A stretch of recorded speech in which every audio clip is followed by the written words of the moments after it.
Hello guys, good morning. Ang recipe natin ngayon is ginisang ampalaya. Ang sarap niya. Lagyan ko siya ng karne guys. Ito po ang ano natin bansa. Bawang, sibuyas, karne at saka kamatis. Sa ampalaya. Yun lang.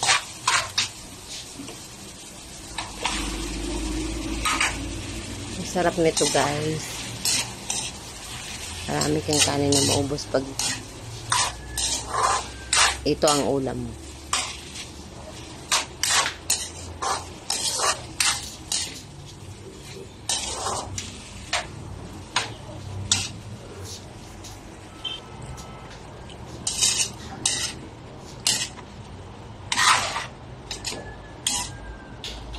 Kapit na pa siya maluto guys. Ayan.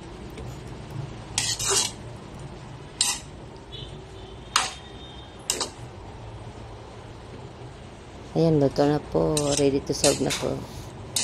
Thank you for watching, guys. And God bless us.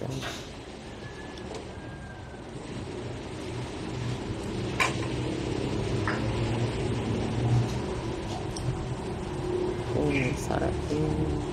Kain na po tayo.